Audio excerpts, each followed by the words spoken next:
The third day in Ghana, the nation has been mourning the late Major Maxwell Mahama, the military officer killed by some residents of Dincho in the line of duty. He came under attack after a woman raised an alarm that he was an armed robber. In a town that had suffered armed robbery a few days before that day, many did not think twice and launched heavy assault on the helpless officer, thumping him with blocks, clubs, and other implements till he died. Then some lit a match and burnt his body. The act has attracted anger among Ghanaians, and already a full-scale murder investigation is underway with more than 40 suspects in police custody. Today, a state burial with full military honors have been held for the slain soldier in Accra. Details shortly. Also in Dincho, where Major Maxwell Mahama was killed. It's been a day of mourning as well. We'll be live there. Let's bring you the tributes from the memorial service now. First, his parents, who could not stand the pain. His mother said she would have loved to take her son's place. His father had initially attempted to read his tribute but burst out into tears and had to abandon that idea. Their speeches were read on their behalf. The eyes surely tear, and the heart is surely in pain. But I will only say that which is pleasing to Allah, and we are indeed sad at being separated from you. This is my quote from Prophet Muhammad sallallahu alaihi wasallam upon losing his son Ibrahim.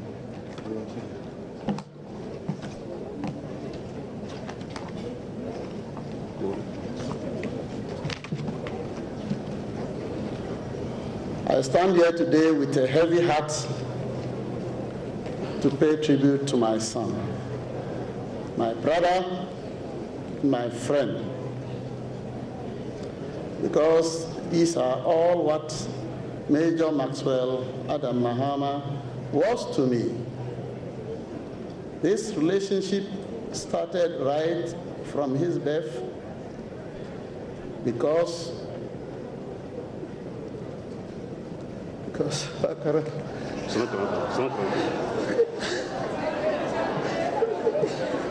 this relationship started right from his birth because being our first child, myself and Vero, his mother, competed for his company.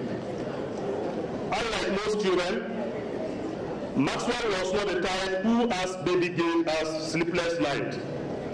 We were therefore not surprised when he grew up a little person. As I watched him grow up, I have always had a intuition that he was going to be a great person someday because he was very inquisitive and intelligent. Occasionally, I will ask him questions that I will not expect a child to have an answer to. On such occasions, he will go and ask. Uncle came with the answer. Generally, he has been very active from birth.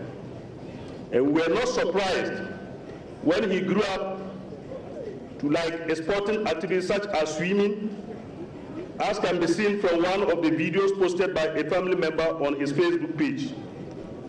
He also loved lawn tennis, among others. All jogging was his favorite. Maxwell was such a gentle, caring person, and one wonders whether, as a soldier, he could even kill a fly. He was such a kind and generous person who loved sharing. All who have ever been around him can testify to this.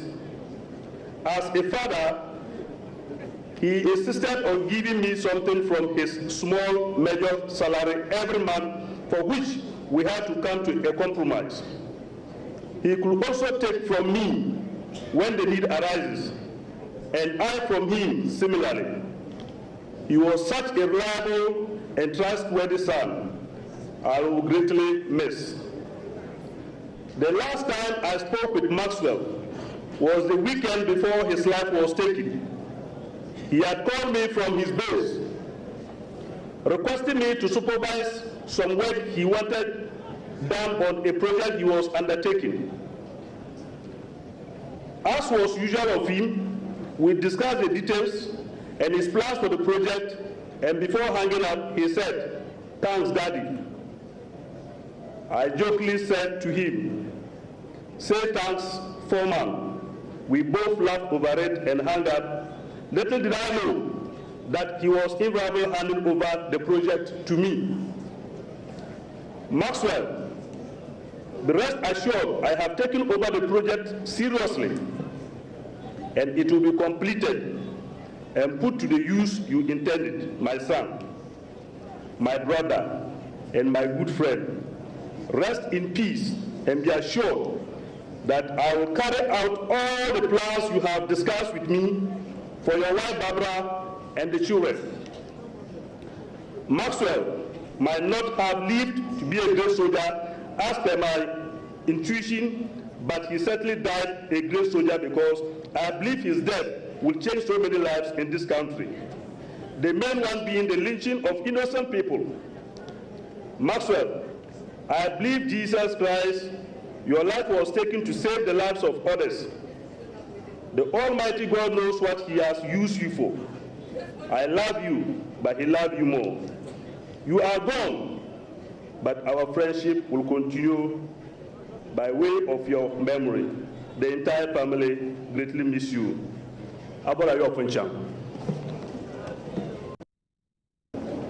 Tribute by Mother. On the 1st November 1985, the birth of my sweetest baby boy gave me the greatest gift of all. He made me a mother for the first time. Maxwell Adam Mahama was such a special child. He had a pure, loving heart, and this reflected in his always smiling face. Since childhood, Adam was very energetic. Throughout school, he always participated and excelled in sports. This passion continued into adulthood. An avid sportsman, he played lawn tennis for the Army and for leisure. In addition to being a strong swimmer, he also recently explored golf and equestrianism. He was always learning, looking for ways to improve himself and be a better human being. As a compassionate animal lover, his respect for life also extended to his pets.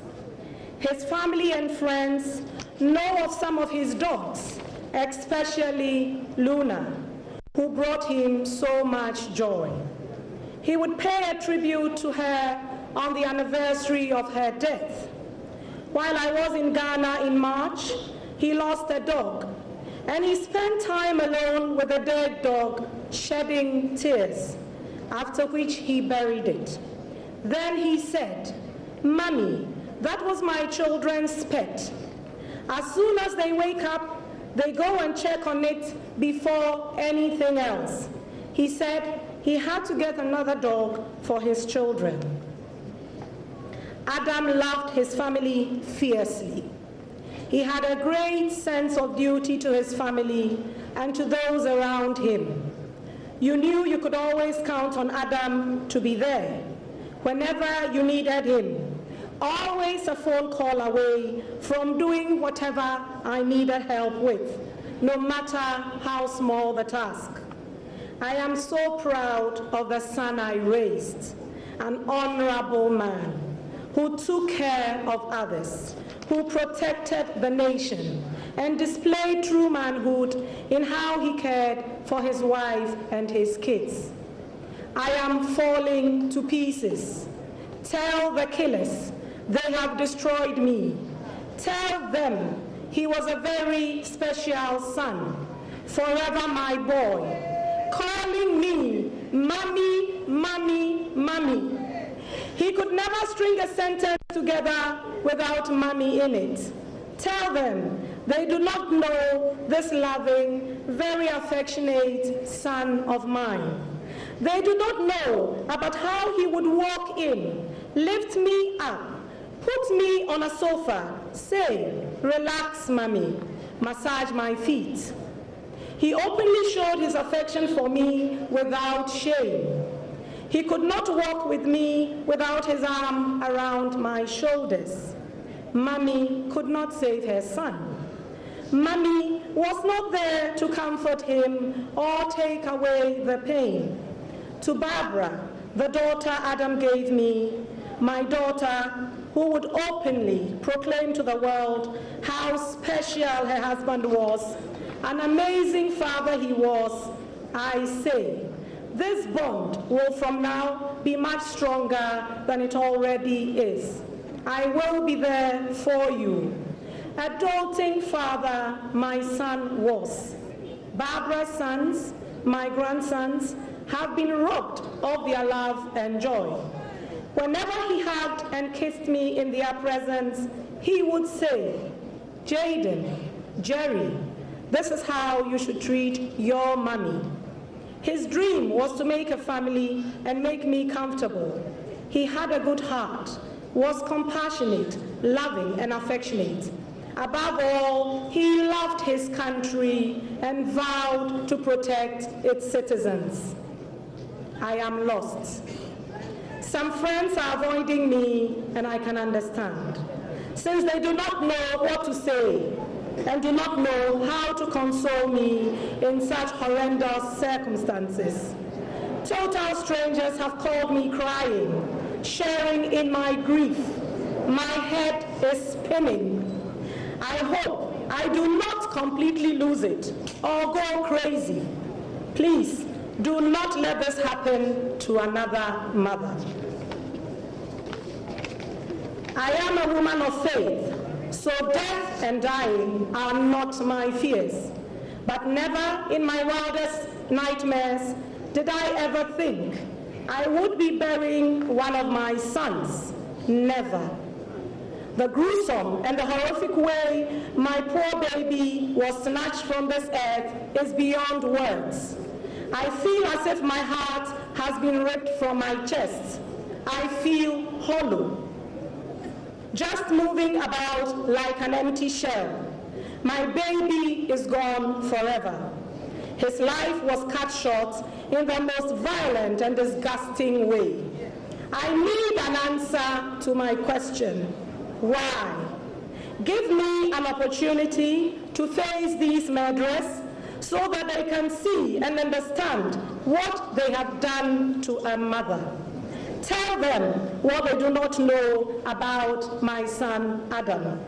Let me show them his two innocent children. Tell them they have taken away Barbara's sunshine. Mommy was not there to hold her dying son, nor to comfort him. Mommy was not there to ease the pain. I shall go to the grave with a void in my heart and with pain. Adam, I hope you know how much Mommy loves you. I hope you know that I would have traded places with you on that fateful day if I could. Adam, Mommy is proud of you. Mommy knows the type of heart you had. Mommy knows that only God knows best. And He alone loves you more than I do. Mommy loves you, and Mommy will never let your memory be forgotten. Until we meet again, rest in peace, my beautiful baby boy. Rest in perfect peace. Amen.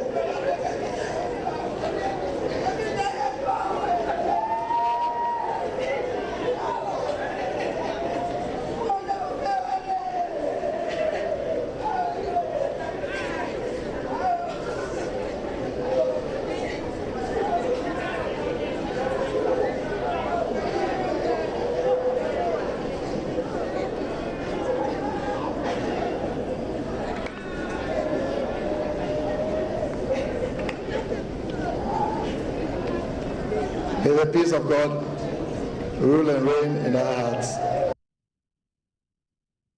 His wife, Barbara Mahama, read the tribute for her children and herself.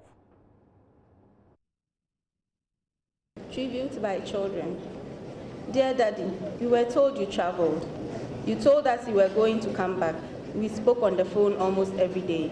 We told you to come and take us to swing and to play tennis, and you said okay.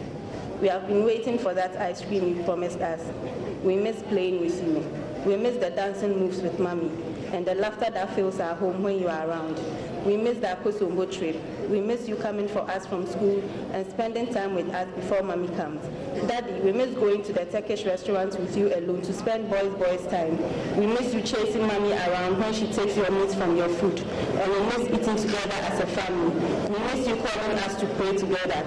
And we miss you sitting us down to talk to us about life, even as young as we are. Daddy, anytime we are going out, you called us to tell us you would be back and that we should take good care of Mommy and not stress her. And since you have kept long in coming, we assure you that we will take good care of Mommy and not stress her out. We really miss you and we are waiting to see you again. We love you very much and we know you love us because you care for us and you always signed off your calls with I love you. To the world's best and greatest Daddy, we say we love you and we thank you for blessing us. You are simply irreplaceable. With love from Jaden and Jerry.